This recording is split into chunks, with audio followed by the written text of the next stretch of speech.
Hey Radixes, I've got a cool demo for you tonight about composability, how powerful that thing is, and Atomicity, which is probably the more important of the two for us, because you can do composability with some platforms already, but nothing out there has got Atomicity.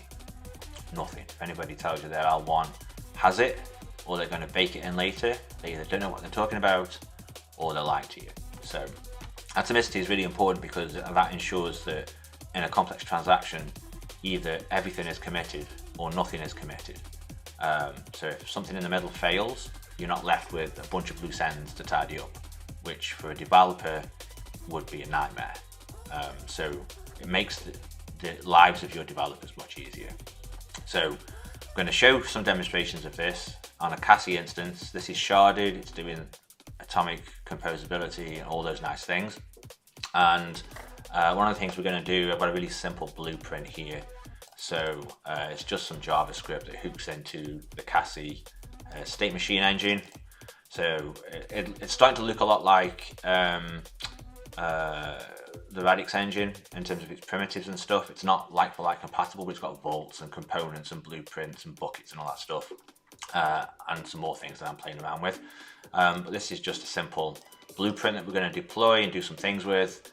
And it just basically increments a value by some argument. So 1 or 10 or whatever. So we're going to deploy that and do some other cool stuff. So here we go. So I've got my, let's clear all that away. I've got my Radix ledger doing some stuff. I haven't done anything with it yet. It's just sitting there ticking over. And I've got a bunch of things over here, like commands and stuff that I'm going to deploy, saving tapping them all out. Still a bit janky, this, but I'm quite excited to show it. Because it should give you something to think about over the weekend regarding composability and all that stuff. So I'm going to open a wallet, the Universe Key wallet, and that's the wallet address. That's how many flex I've got, which was in the Genesis. Quite a few of those. Anybody would like some? They're not worth anything, by the way. And then this function here is really useful for like debugging and stuff. So what this is basically saying is I want to look at a piece of substate, and the substate this is calling is the vault for my account. And in there it shows a bunch of stuff, right? So you've got a substate, a ledger state address, the scope, which is a hash of that, and the context of this substate, which is a vault. Some authority, which is basically who can manage the vault, who can write to the vault, because anybody can read, and some fields, which in this case for a vault is a token, and how many of that token I have, which you can see is the same as the value there. So let's do some stuff. So let's deploy that blueprint that I just showed you. So these are state machine functions, so where I can execute commands. So this one I'm saying I want to deploy the incrementer JavaScript file that lives here. The language is JavaScript, and I want to call this blueprint incrementer, and I own this blueprint. So it creates a transaction with this information in, and it creates that blueprint. And when that's done, we can take a look at the blueprint substate, and substate, the address, the scope, which is a hash of the name, and then the context is blueprint, the authority is me, some fields, so that's the blob, a hash of the blob where the code lives, what we just looked at, the name, which is a clear text version of that basically, and then the language that it's in, and then its own hash and stuff. Pretty cool. So we've got a blueprint. So now let's create a component from that blueprint. So I'm going to call the state machine with an instantiate command, and I'm going to say, hey, I want to load the blueprint called incrementer, and I want to create a component called fusilier.incrementer. And if anybody tries to deploy your blueprint with the same name or a component with the same name, then it'll fail, right? So these are unique fields in the context of Cassandra. And then, yeah, I own this component as well, right? That's my wallet address. So again, just created a transaction for that, and we can have a look at the substate for my component. So it's a component. That's a hash of this. There's the clear text version. It's using the same code blob as the blueprint because that's where we got it from. So it's a reference. And it's obviously JavaScript and then a hash for that as well. And we can also, there's no value in here right now because we've never called it. So let's call it with an initial value. So let's say I want to call the method increment that is in the Fusilier incrementer component with the argument of 1. So we're going to increment it from 0 to 1. It doesn't exist yet, so it's 0. And I have the authority to write to that component. So it's done that. And then we can look at the substate for that component again. And we see that now we have a value of 1. Cool beans. Okay, we're getting somewhere. And then for the hell of it, let's make another component from the incrementer blueprint, but this time we'll call it Technogodics incrementer.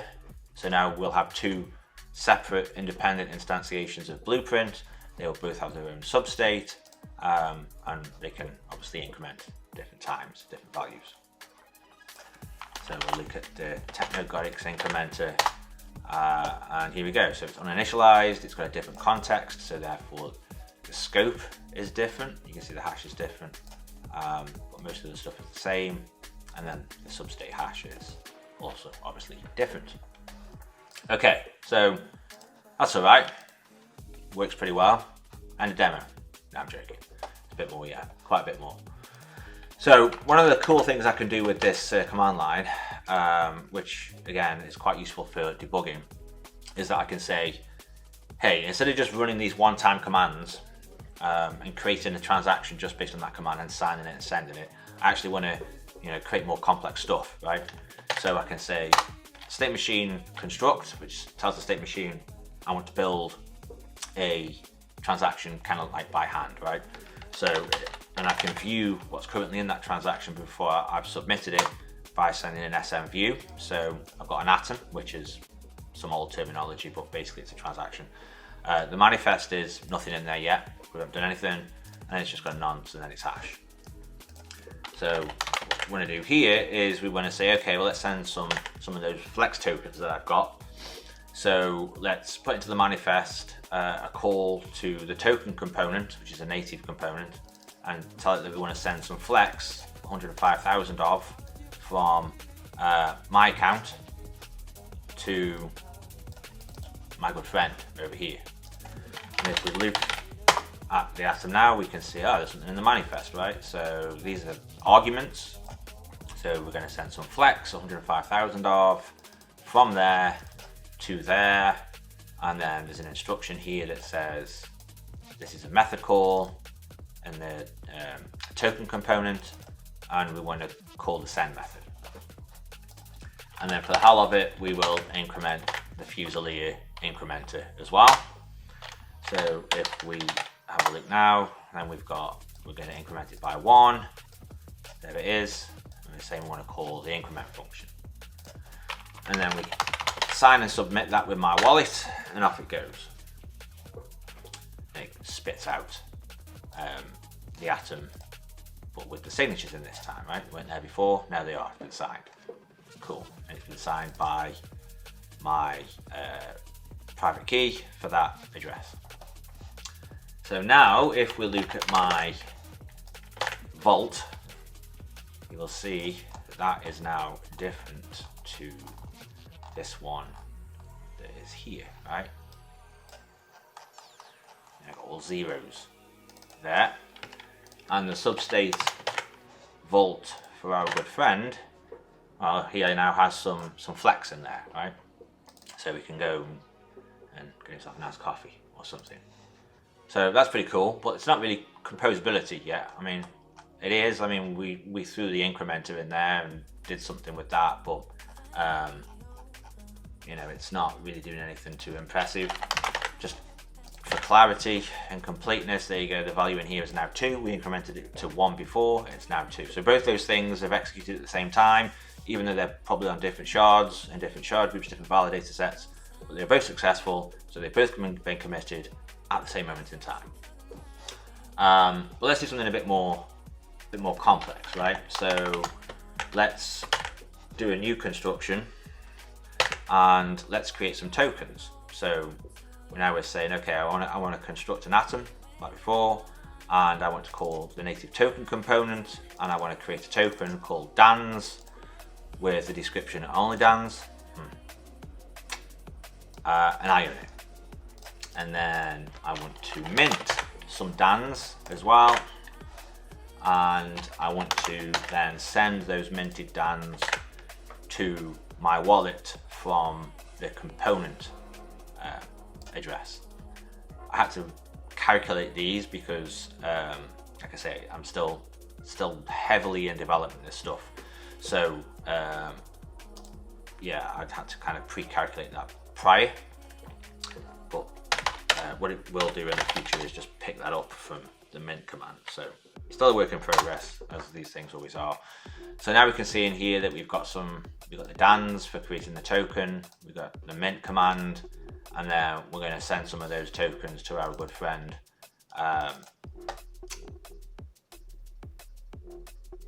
we're going to send some tokens to ourselves, and then we're going to send 10 of those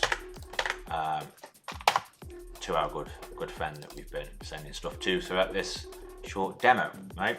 And then for the hell of it, for some reason we want to increment the Technogodics incrementer as well. So now if we go on view, and I think I've had a disconnection from this node, but we'll see how this goes. So now we've got a bunch of stuff in here, right? We're creating, we're minting, we're sending to me, sending some to my friend, and we're going to increment the Technogodics increment. But let's not stop there. Let's create another token in the same transaction. Let's create some Musk books. So same again, token create, symbol musks, description, and I'm going to own that. So these are I own Musk. Interesting. I wonder if he better come and pony up if he wants to own his own Musk book. Musk books, say that when you've had a couple of drinks. Wow. So we're going to mint some, and then we're going to do the same kind of stuff again, right? We're going to then take those minted tokens to my account, we're going to send a few to our good friend, and then we're going to increment the Fusilier incrementer by 1,000 as well. And if we look at this now, this is going to be fairly complicated. So we're creating a token, we're minting it, we're sending them to me, I'm going to send a few to my friend, we're calling the Technogodics incrementer, then we do the same thing but we create some Musk books and send some of those around, and also finally increment the Fusilier. And then we're going to sign and submit that, and then we're going to check out all of the substates for all these things to make sure they all went as according to plan. So we've got a signature here, that's all good, we've got all this stuff going on.